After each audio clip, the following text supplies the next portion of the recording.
In the harsh Nevada desert of 1885, where survival demands both strength and cunning, true wealth isn't measured in gold or land, but in the courage to risk everything for love.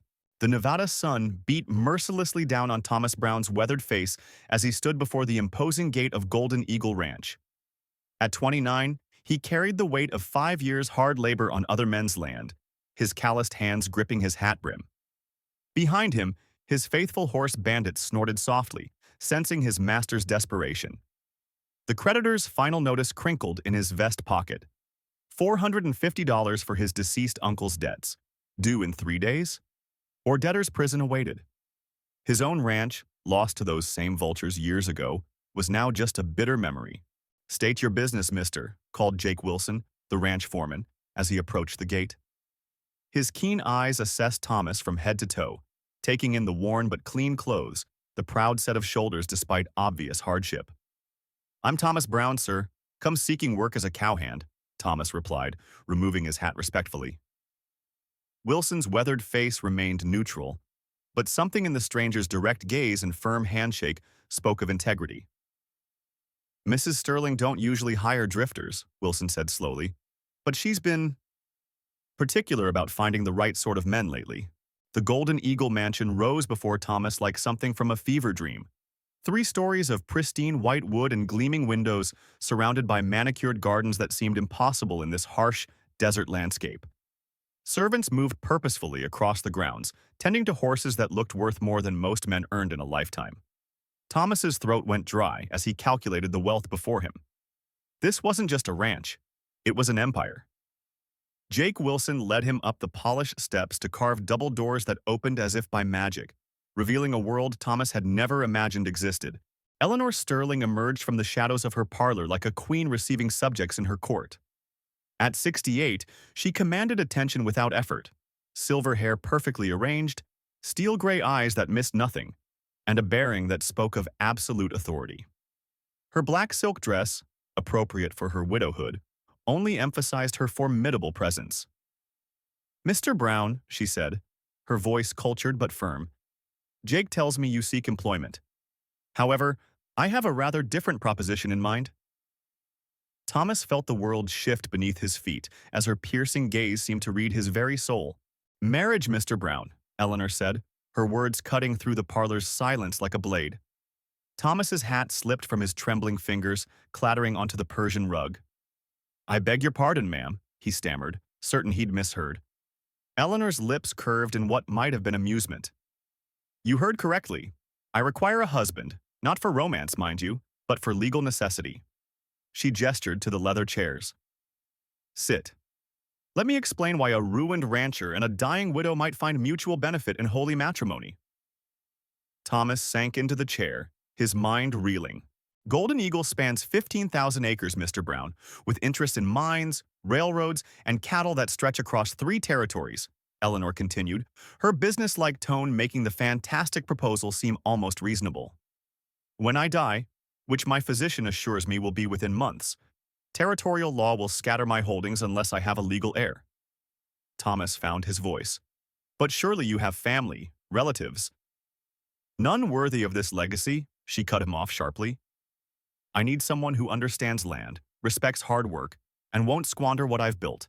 Your reputation precedes you, despite your current circumstances." Thomas struggled to comprehend the magnitude of what was being offered. "You're proposing to pay my debts in exchange for marriage?" "Precisely. We would maintain separate quarters, live independent lives, but you would legally inherit everything upon my passing." Eleanor's steel-gray eyes never wavered. "I've watched you work on neighboring spreads, Mr. Brown. You're honest, capable, and desperate enough to accept what others would consider madness." The clock on the mantel ticked loudly in the silence. "And if I refuse?" Thomas asked quietly. "Then you face debtor's prison tomorrow, and I face the dissolution of my life's work." Dawn broke over Pine Valley as Thomas stood beside Eleanor before Justice Davidson, their wedding witnessed only by Jake Wilson and the elderly housekeeper, Mrs. Carter. The ceremony lasted mere minutes, a few legal words that bound their fates together while leaving their hearts untouched. Eleanor wore simple gray wool, Thomas his only clean shirt and borrowed coat. "By the power vested in me by Nevada territory, I now pronounce you husband and wife, Davidson intoned. No kiss sealed their union, only a firm handshake and Eleanor's quiet words. Welcome to Golden Eagle, Mr. Sterling. The name felt foreign on Thomas's tongue, like wearing clothes that didn't quite fit. Jake Wilson's weathered hands gestured across the sprawling valley as he guided Thomas through Golden Eagle's vast holdings on their first morning ride. Mrs. Sterling, your wife, built this from a 1,000-acre homestead, Jake explained, his voice carrying deep respect. See them horses in the south pasture? Finest Arabian bloodstock this side of Kentucky. Thomas squinted against the morning sun, counting nearly 100 magnificent animals. Water rights alone are worth a fortune, Jake continued. She owns every creek and spring for 20 miles. The scope of Eleanor's empire left Thomas speechless, understanding now why she'd chosen such drastic measures to protect it. The evening dinner ritual felt like a carefully choreographed dance of formality. Eleanor presided over the mahogany table with quiet dignity, discussing ranch business while servants moved silently around them. The northern herd needs moving to winter pasture, she mentioned, cutting her beef with precise motions. Jake estimates 800 head this season. Thomas nodded, trying to appear knowledgeable. That's substantial. Indeed, we supply cattle to mining camps throughout the territory. Her gray eyes studied him thoughtfully. You'll need to learn our ledger system, understand our contracts. This isn't just ranching, Mr. Sterling. It's commerce, on a territorial scale. Thomas noticed the small details Eleanor tried to hide. The medicine bottles discreetly placed around the house, the way she gripped furniture when she thought no one was watching, the hushed conversations between Mrs. Carter and Jake that ceased when he appeared. During their third evening meal, Eleanor's hand trembled slightly as she reached for her water glass. Are you well, ma'am? Thomas asked gently. Eleanor's spine stiffened. Perfectly fine. But her pale complexion and the dark circles under her eyes told a different story. Jake had mentioned her condition in passing, but the full gravity was becoming clear. His new wife was dying, and perhaps faster than she'd admitted. She started with nothing, Jake confided as they inspected the eastern boundary fences. When she married Charles Sterling 20 years ago, this was just scrubland and hope. But Eleanor, she's got a mind for business like no man I've ever known. He paused, checking a post for stability. Built trading relationships with every major operation from California to Colorado. Owns shares in silver mines, freight companies, even that new hotel in Carson City. Thomas absorbed this information, realizing Eleanor Sterling wasn't just a wealthy widow. She was one of Nevada Territory's most powerful business figures. No wonder she's desperate to keep it together, he murmured, understanding now the true weight of his inherited responsibility. Diego Martinez emerged from the shadow of the old oak like a ghost from the past. The elderly overseer's weathered face bore lines of sorrow as he approached Thomas. Senor Sterling, you should know. This land holds secrets, Diego said quietly, glancing toward the distant grave marker. The old records, they tell a different story than what Senora believes. His dark eyes carried weight of hidden knowledge. Check the papers in the West office. Look for Charles Sterling's name, and mine. With that cryptic warning, Diego disappeared into the sagebrush, leaving Thomas with questions that demanded answers. Dust motes danced in afternoon sunlight as Thomas rifled through Eleanor's filing cabinets. His fingers found a folder marked Land Acquisitions, 1878, containing correspondence that made his blood run cold. Letters between Charles Sterling and Diego Martinez revealed a terrible truth. This very land where Charles was buried had once belonged to Diego. Sale under distress, read one document. Buyer assumes all emotional damages. Thomas's hands shook as he realized Eleanor's husband was buried on ground soaked with tragedy, land Diego had been forced to sell after some unnamed catastrophe. Jake Wilson's face went ashen when Thomas confronted him with the documents. Lord help me, I hoped this would stay buried, Jake whispered, sinking into a chair. Eleanor was with child 7 years back. She loved riding these hills, even heavy with the baby. His voice cracked. Took a fall near Diego's old homestead. Lost the child, nearly died herself. Thomas felt sick. And Charles bought the land afterward? Diego couldn't bear to stay where it happened. Charles paid triple value, but money don't heal some wounds. The weight of hidden grief pressed down on Thomas like a physical force. Eleanor's confession came that evening, her voice barely above a whisper. The doctor says my body's failing, Thomas. The consumption that took my husband's family, it's claimed me too. She stood at the parlor window, silhouetted against the sunset. I have perhaps 3 months, maybe 4 if I'm fortunate. Thomas felt the world tilt. Why didn't you tell me sooner? Because you needed to choose this life freely, not from pity. Her gray eyes met his in the reflection. Now you understand the urgency. Golden Eagle needs a guardian who will honor its legacy and its sorrows. The burden of her trust settled on his shoulders like a mantle. The governor's mansion blazed with crystal chandeliers as Thomas helped Eleanor from their carriage. Her black silk gown gleamed in the lamplight, but he noticed how she leaned on his arm more heavily than pride would normally allow. Remember, you're not just my husband tonight. You represent Golden Eagle's future, she murmured.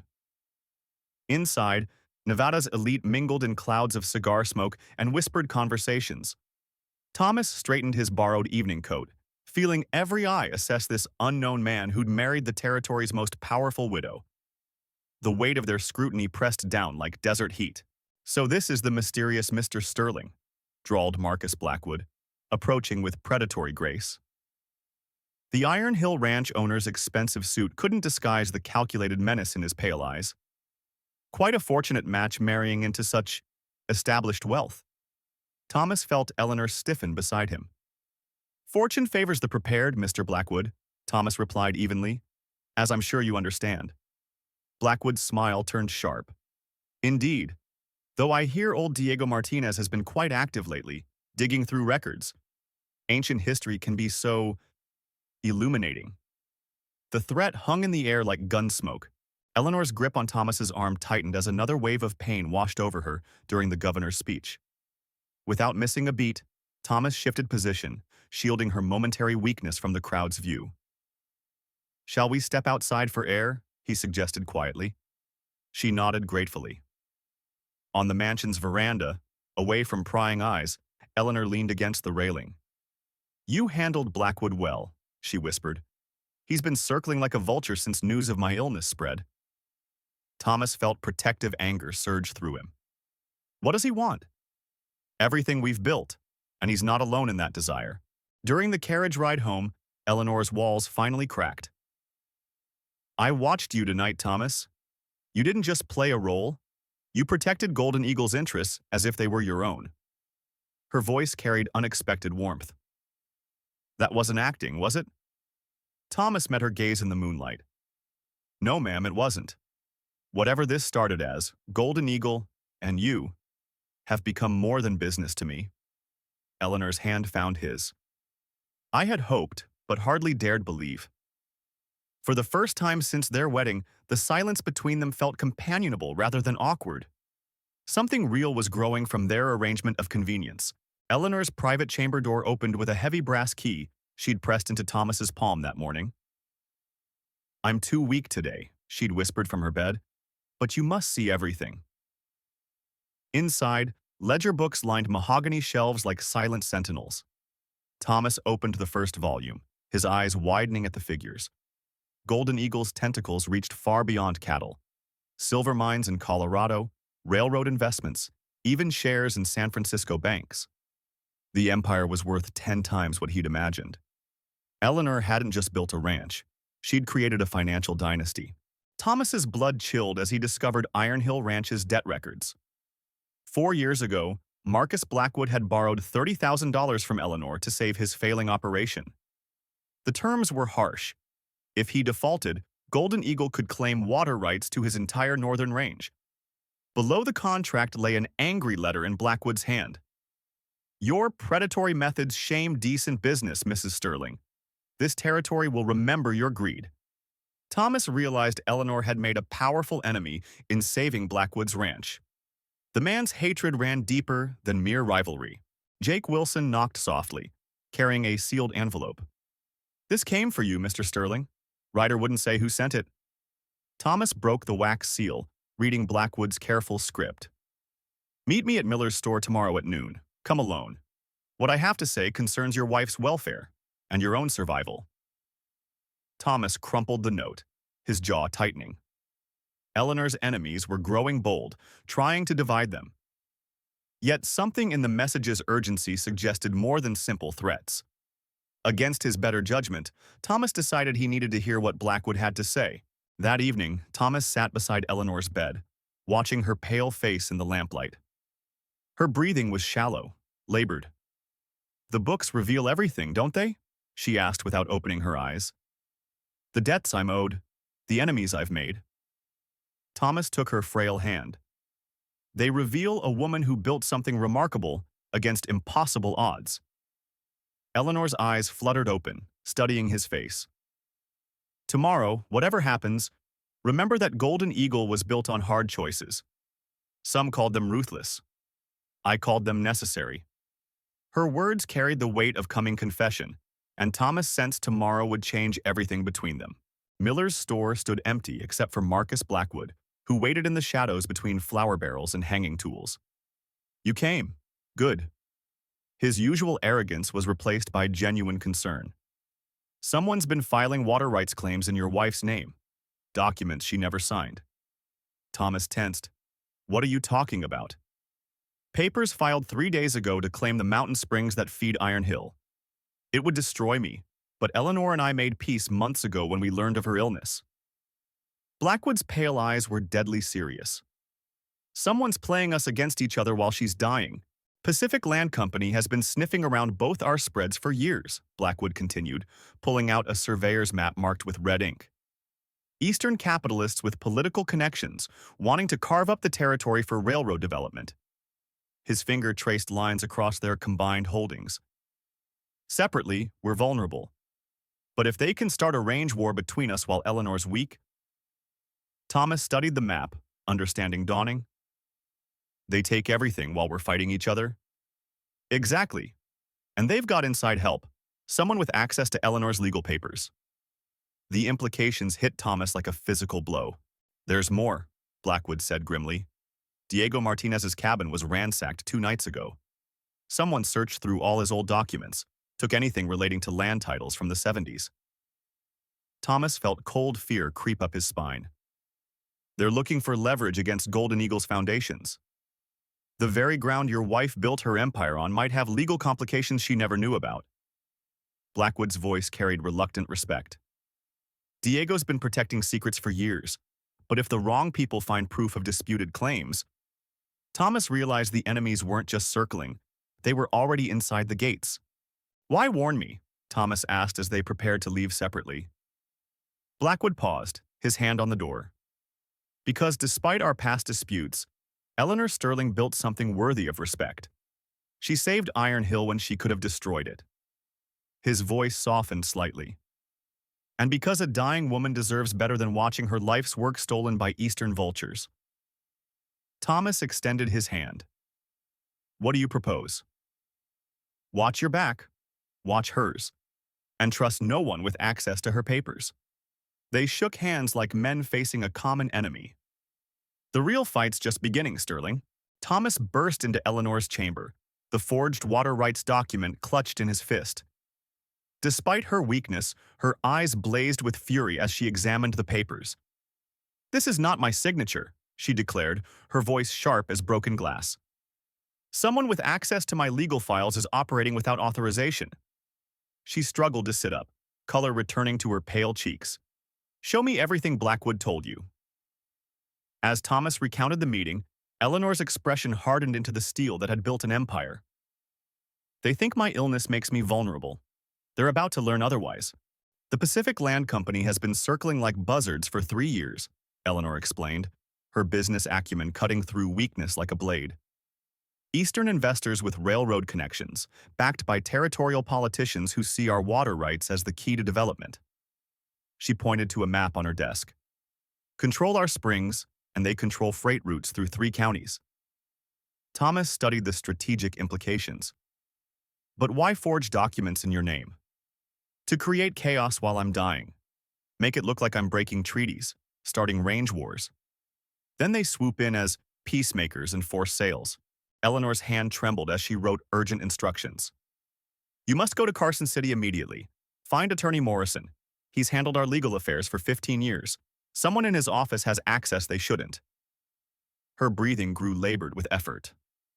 Discover who authorized that document and stop any others before they're filed. Thomas knelt beside her chair. I won't leave you unprotected. Jake and Mrs. Carter will watch over me. But Golden Eagle's future depends on stopping this conspiracy before they destroy everything. Her gray eyes met his with desperate trust. I'm counting on you, Thomas. You're the only one I can trust completely. As Thomas prepared for the journey to Carson City, Eleanor called him to her side one final time. When I married you, it was pure desperation, she whispered, her frail hand finding his strong one. But somewhere in these past days, desperation became something deeper. Thomas felt his throat tighten. For me as well. Then fight for us, Thomas. Fight for Golden Eagle. Fight for what we've built together. Her voice carried the weight of a dying woman's final wish. And come back to me. Thomas kissed her hand gently. I promise. Outside, storm clouds gathered over the mountains, matching the tempest brewing in Carson City. Carson City's dusty streets buzzed with territorial politics as Thomas guided Bandit toward Morrison's law office. The weight of Eleanor's trust pressed heavy on his shoulders. No longer was he the desperate drifter who'd arrived at Golden Eagle's gates. Now he carried the authority of Nevada's most powerful ranch, fighting enemies who struck from shadows. The gleaming brass nameplate read, Morrison and Associates Territorial Law. Thomas straightened his coat, checking that Eleanor's authorization letters were secure in his vest. Everything Golden Eagle had built depended on what happened in the next few hours. Attorney Morrison's weathered face showed genuine shock as Thomas presented the forged documents. This signature, it's skillfully done, but I know Eleanor's hand too well. His fingers traced the suspicious paperwork. Only 3 people in my office have access to her files. Morrison's expression darkened. My junior partner Harrison has been asking unusual questions about water rights procedures. Thomas leaned forward. Could he have been compromised? Harrison's been struggling financially. His wife's been ill, medical bills mounting. Morrison shook his head sadly. Sometimes desperation makes good men do terrible things. The confrontation came swiftly. Thomas and Morrison found Harrison burning papers in the office fireplace, his hands shaking as flames consumed evidence. They offered to pay my wife's medical expenses, Harrison confessed, tears streaming down his face. Just copy some signatures, file a few documents. I never thought— Who approached you? Thomas demanded. Harrison pulled out a business card with trembling fingers. Pacific Land Company representative. Said it was routine territorial development. The card bore the name Samuel Crawford, land acquisition specialist. Thomas memorized every detail, knowing this was just the beginning of a larger conspiracy. Morrison worked through the night, filing injunctions to halt all unauthorized documents bearing Eleanor's name. I've notified territorial authorities about Harrison's confession, he told Thomas. But Crawford and his associates will have other agents, other schemes. Thomas prepared for the return journey, Eleanor's words echoing in his mind. How long before they strike again? Morrison's expression was grim. They know we're onto them now. Whatever their next move, it'll come fast and hard. Thomas mounted Bandit as dawn broke over the capital. Golden Eagle awaited, and with it, Eleanor, if her strength held out long enough for him to return with answers. Thomas found Eleanor in the garden, wrapped in shawls despite the afternoon warmth. 9 days of marriage had transformed them both. Him from desperate drifter to protector of an empire, her from lonely widow to woman with hope for her legacy's future.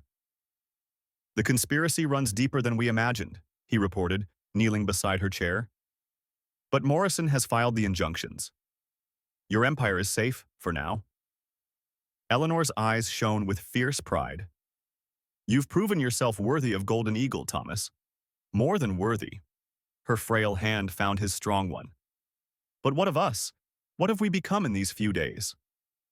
When I proposed this arrangement, I thought I was buying security for my life's work, Eleanor whispered, her voice trembling with emotion. I never expected— She struggled for words. Thomas lifted her hand to his lips. I came here expecting to sell my soul for freedom from debt. Instead, I found something I never dared hope for.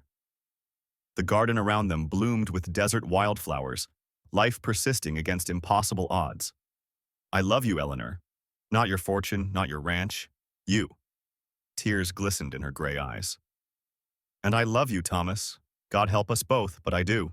I have perhaps weeks left, Eleanor said, facing the truth they both knew. The consumption grows stronger each day. Thomas's jaw tightened with determination. Then we'll make every day count. And when the time comes, I'll honor everything you've built here. Eleanor smiled through her tears. I know you will. But promise me something else. Don't let Golden Eagle become a monument to grief. Let it grow. Let it change. Make it yours as well as mine. Thomas nodded solemnly. I promise, but you'll be here to see it happen. Eleanor's laugh was soft as evening wind. Ever the optimist. That's why I chose well. As sunset painted the Nevada sky in shades of gold and crimson, Thomas helped Eleanor back to the house. 9 days ago, they were strangers bound by desperation and necessity. Now they walked as partners who had found unexpected love in the shadow of death. Whatever comes from Carson City, whatever schemes our enemies devise, we'll face them together, Thomas vowed. Eleanor leaned against his strength. Together, she agreed, for however long we have. Golden Eagle Ranch stretched around them in the dying light. No longer just Eleanor's empire or Thomas's inheritance, but something they had claimed and defended as one.